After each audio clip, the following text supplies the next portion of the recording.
నేను ఈ దేశం స్వాతంత్రం కోసం పోరాడాను, నన్ను బ్రిటిష్ వాళ్ళు నన్ను ఇలా హింసలు పెట్టారని చెప్పుకోండి, సిగ్గానే వేస్తుందా లేదరా నీకు బతుక్కి? నువ్వు చేసింది ఒక గలీజ్ పని ఎదవా. ఆల్మోస్ట్ నువ్వు ఫోక్సో కేసులో వెళ్ళాలి లోపలికి.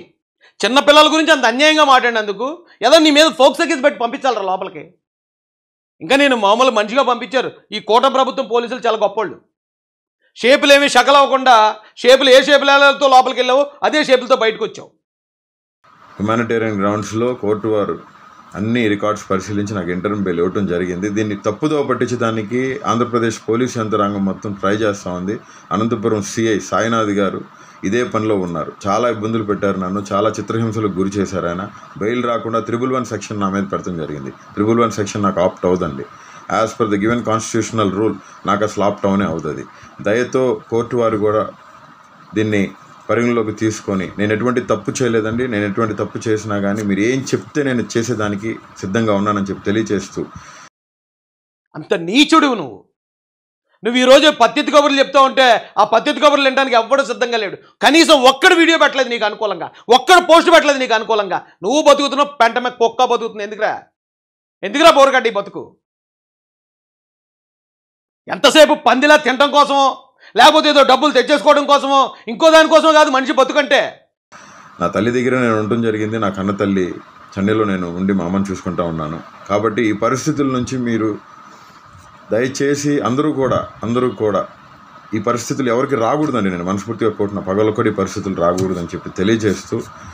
ఓపెన్ హార్ట్ సర్జరీ చేయడానికి ఆంధ్రప్రదేశ్లో బొచ్చుడు హాస్పిటల్లో ఉన్నాయి, స్పెషలిస్టులు ఉన్నారు. ఎక్కడి నుంచి చెన్నై వెళ్ళారు. చెన్నై అమ్మగారు, వాళ్ళ అమ్మగారికి ఒకవేళ నిజంగా ఆరోగ్యం బాగోపోతే నేను సానుభూతి తెలియజేస్తాను. తల్లి ఎవరని తల్లి, ఆవిడకి ఏం తెలుస్తుంది వీడు ఎలా తయారవుతాడని. కానీ నిజంగానే ఆవిడకి ఓపెన్ హార్ట్ సర్జరీ అనేది కరెక్ట్ అయి ఉంటే ఆంధ్రప్రదేశ్లో ముఖ్యంగా గుంటూరులోని విజయవాడలో బొచ్చుడు హాస్పిటల్లో లేదా హైదరాబాద్లో హాస్పిటల్లో ఉన్నాయి. ఒకవేళ ఇక్కడ ట్రీట్మెంట్ లేనిది ఏదైనా ఉంటే హైదరాబాద్ వెళ్తాం మనం రెగ్యులర్గా. ఇటు చెన్నై ఎందుకు వెళ్ళాడండి? తల్లిని అడ్డు పెట్టుకుని చెన్నైలో దాక్కున్నాడు వీడు. తప్పుడు మెడికల్ సర్టిఫికేట్ ఇచ్చాడు కాబట్టి మళ్ళీ బొక్కలోకి లాక్కెళ్తారేమో నన్నని చెన్నైలో దాక్కున్నాడు వీడు. అది అక్కడ కథ. తల్లికున్న అనారోగ్యాన్ని మళ్ళీ అడ్డు పెట్టుకున్న బతుకు ఏం బతుకురా ఇది?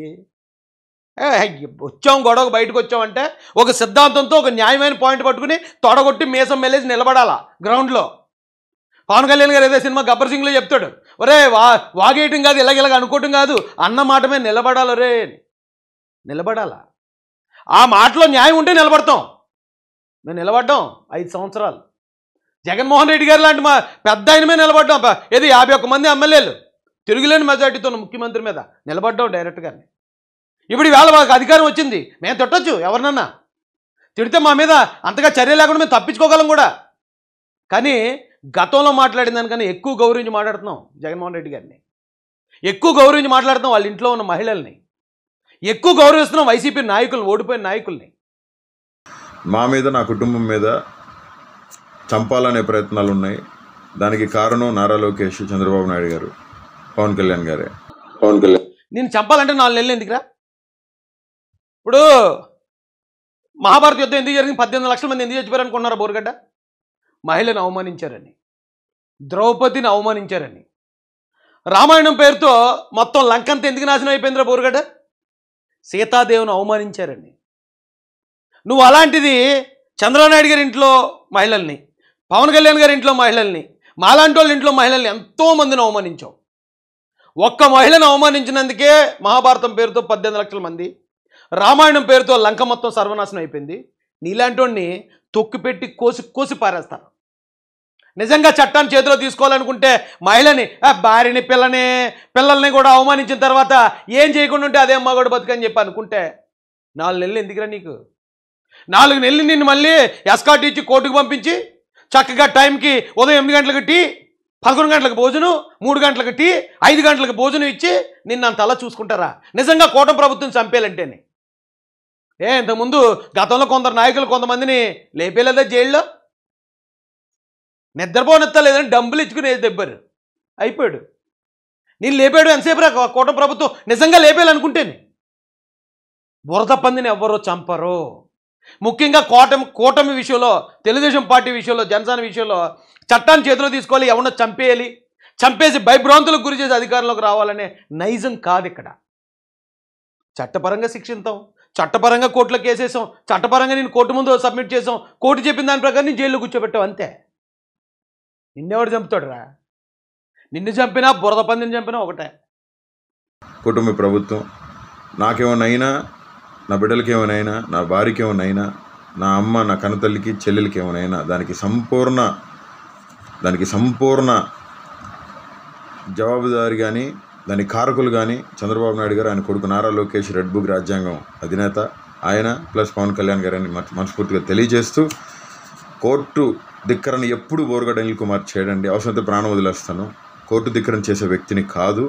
నా మనుషులను కూడా టార్గెట్ చేసి నాకెవరు సాయం చేయకుండా ఉండాలని చెప్పి వాళ్ళ ప్రయత్నం ఇది. కనీసం నీకు కుటుంబం మీద బాధ్యత రప్పించారు రా అబ్బాయి. భార్య అంటున్నావు, తల్లి అంటున్నావు, చెల్లెళ్ళు అంటున్నావు, పిల్లలు అంటున్నావు. అంతకుముందు ఇలాంటివి ఏముండే కాదురా. ఒక నలుగురిని అంతమంది బొగడాగాలి నా కారులో వేసుకుని, ఇంత పెద్ద మొహం వేసుకుని, పంది కన్నా పెద్ద మొహం బాబు నీకు, గేదంత ముఖం, దొన్నపోత మొహం వేసుకుని, మళ్ళీ మొహంలోకి సెల్ ఫోన్ పెట్టేసుకుని ఒరే ఏళ్ళు అనుకుంటూ చంద్రబాబు నాయుడు గారిని, లోకేష్ గారిని రకరకాలు మాట్లాడుతూ తిరిగే నిన్ను చక్కగా ఒక ఫ్యామిలీ మ్యాన్ చేసి పెట్టిందిరా ఈరోజు సిస్టమ్. నిన్ను బాగు చేశారు. ఈరోజు నువ్వు మామూలుగా బయట ఉంటే నీ తల్లికి అనారోగ్యంగా ఉన్నా చచ్చిపోయినా కూడా నువ్వు వెళ్ళవు. కానీ ఈరోజు నువ్వు తల్లిని హాస్పిటల్లో చూసుకున్నానో చూడు, దానికి కారణం కూటమి ప్రభుత్వం అబ్బాయి. నువ్వు ఎలా ఉన్నా కానీ నీ కుటుంబం ఖచ్చితంగా చంద్రబాబు నాయుడు గారికి, పవన్ కళ్యాణ్ గారికి రుణపడి ఉంటుంది చూడు. నేను అన్నది కాదంటే అదేంటి పరిస్థితి. ఇలాంటి వాళ్ళు వచ్చి చూపించాను కదా నేను. పోసాని గడు ఏం మాట్లాడాడు, వీళ్ళు ఏం మాట్లాడారు.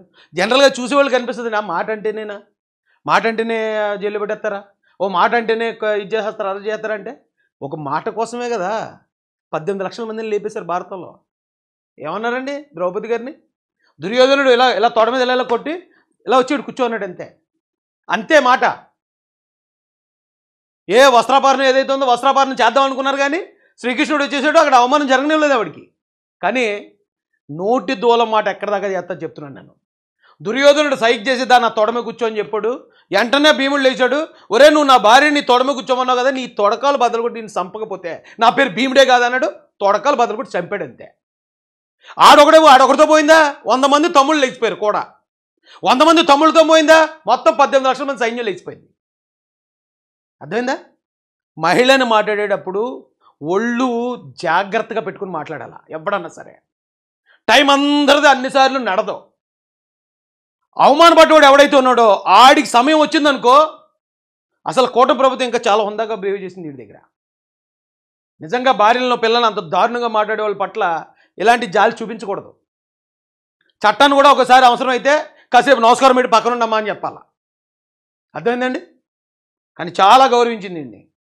గౌరవం నిలబెట్టుకోకుండా నన్ను లోకేష్ గారు చంపేస్తారు, పవన్ కళ్యాణ్ గారు చంపేస్తారు, ఇంకోళ్ళు చంపేస్తారంటే వైసీపీ వాళ్ళు నిన్ను చంపేసి మా మీద అయినా ప్రయత్నిస్తారు. నువ్వు మాత్రం పోతా పైకి. వాళ్ళు వేసేద్దామన్నంత మాత్రం అది అంత ఈజీ కాదు. వివేకానంద రెడ్డి గారు మాట చూసాం కదా, కొన్ని రోజులు బయటకు వచ్చేస్తుంది, అది వేరే విషయం కాదు. ఈ లోపల నువ్వు పరలోకానికి పార్సల్ అయిపోతావు. గుర్తుపెట్టుకో. ఎదవ నోరు అదుపులో పెట్టుకుని మనిషిలా బతకడం నేర్చుకోరా ఎద్దవా.